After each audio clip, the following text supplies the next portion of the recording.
Pemirsa, Kepala Badan Nasional Penanggulangan Bencana Letjen TNI Suharyanto menginstruksikan pemerintah daerah di Sulawesi Utara dan Maluku Utara untuk segera melakukan asesmen mendalam terkait dampak gempa bumi berkekuatan 7,6 magnitudo. Mitigasi ini diharapkan dapat menekan jumlah korban yang belum terdata. Sementara untuk mengetahui kondisi terkini Kota Manado, Sulawesi Utara, kita sudah terhubung dengan Kepala Kantor SAR Manado, Pak George Randang. Selamat sore, Bapak George.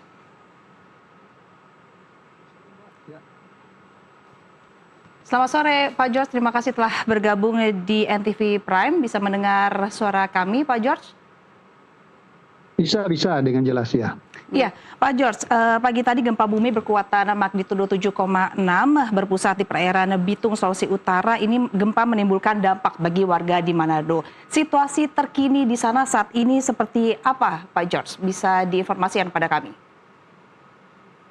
Baik, dapat kami sampaikan bahwa seluruh komponen yang berada, terutama di jajaran pemerintahan Provinsi Sulawesi Utara, kami dari Basarnas Sulawesi Utara, Kantor SAR Kelas Manado bersinergi dengan pemerintah daerah Provinsi Sulawesi Utara serta beberapa kabupaten kota yang terdampak terkait dengan gempa bersama dengan TNI Polri dan unsur relawan dan masyarakat, bahwa kami bersinergi dalam memutuskan, terutama dalam melakukan asesmen pendalaman informasi berapa lokasi yang terdampak.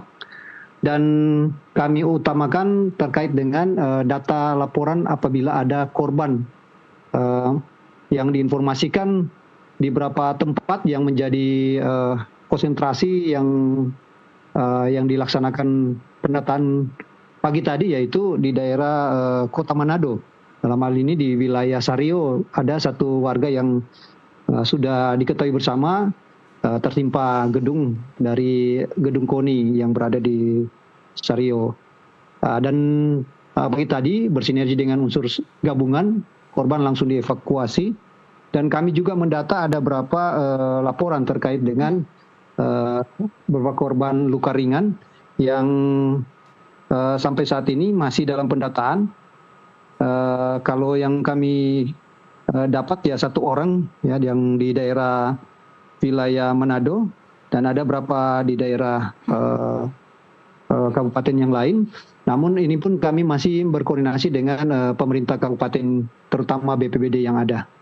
Dan untuk perkembangan hingga siang tadi terkait dengan informasi tsunami, memang ada terjadi perubahan yang cukup signifikan, yaitu surut tiba-tiba dan terjadi kenaikan tinggi muka air secara tiba-tiba, namun tidak signifikan dan tidak terlalu terdampak kepada masyarakat luas. Dan memang sempat terjadi kepanikan, terutama di wilayah Bitung dan Pulau Lembeh. Tetapi hasil pendalaman informasi bersama instansi terkait, air masih di batas kewajaran dan tidak ada informasi terkait dengan korban.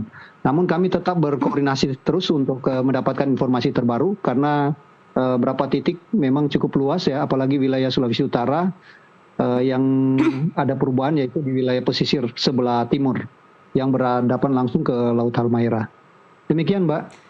Iya, berkaitan dengan informasi tsunami tadi, adanya perubahan kenaikan tinggi muka air, apakah kondisi seperti itu beresiko dan adakah upaya peringatan kepada warga di sekitar pesisir yang telah dilakukan?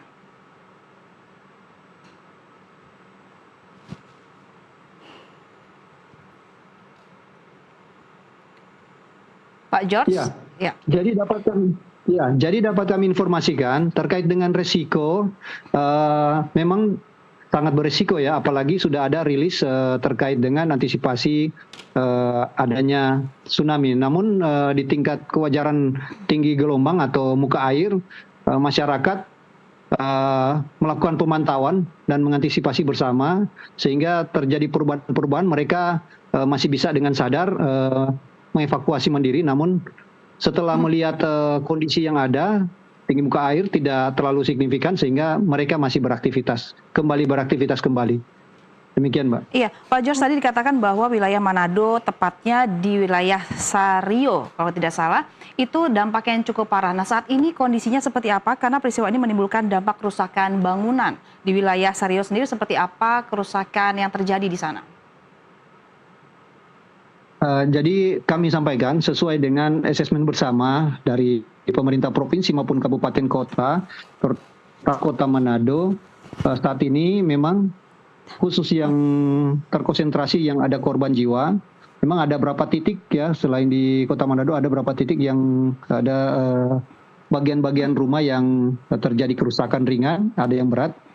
Namun karena di daerah Manado ada satu yang meninggal, mungkin di sini menjadi konsentrasi masyarakat, dan memang posisi waktu terjadi kejadian lokasi korban itu berada di samping gedung KONI dan terjadi gempa tiba-tiba dan terkena reruntuhan. Namun untuk aktivitas masyarakat sendiri di daerah Kota Manado sudah berjalan normal ya sampai saat ini, dan masih berjalan terkait dengan asesmen atau pendalaman informasi kepada masyarakat selain Kota Manado, karena di Kota Manado sendiri tadi dari unsur gabungan selain Bapak Gubernur juga meninjau langsung, dari pihak TNI Polri juga hadir membantu bersama pemerintah Kota Manado juga bahu-membahu membantu dari BNPB, BPBD bersinergi untuk mendata, mengasesmen, dan terkait korban sudah dievakuasi pagi tadi. Demikian, Mbak. Iya, satu korban yang tadi ditemukan tepat berada di samping gedung KONI, tadi Pak George katakan. Apakah ada korban lain luka-luka yang karyawan dari yang bekerja di gedung KONI tersebut pada saat dilakukan evakuasi oleh tim SAR?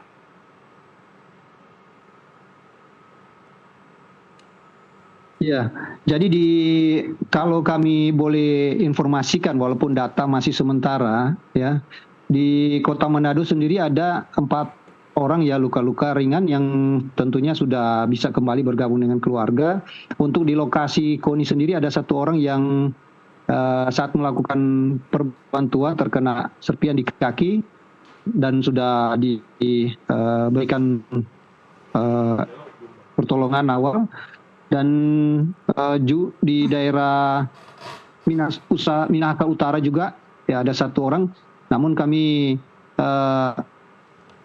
tentunya mendata ini belum bisa kami rilis karena luka-luka ini ada berapa orang ya, kurang lebih 6 orang. Tapi untuk data kami akan sinergikan dengan tentunya instansi terkait, karena harus rilis sesuai update atau informasi terbaru dari beberapa titik, karena gempa ini cukup terasa di beberapa kabupaten kota di wilayah Sulawesi Utara. Demikian. Iya, Pak George, hingga sore ini apakah ada masih terjadi gempa susulan yang dirasakan oleh warga di sekitar wilayah Manado? Gempa yang dirasa memang ada berapa kali terjadi gempa susulan ya, tetapi total jumlah kegempaan tentunya dari BMKG yang akan merilis. Namun skalanya tidak terlalu terasa, ada yang memang sempat di terakhir itu di 5, namun hingga saat ini untuk yang lebih kecil lagi kami belum bisa informasikan karena itu menjadi ranahnya dari BMKG. Iya, baik, terima kasih Pak George Randang, Kepala Kantor SAR Manado yang telah mengupdate informasi kondisi terkini di sana. Terima kasih Bapak telah bergabung di NTV Prime.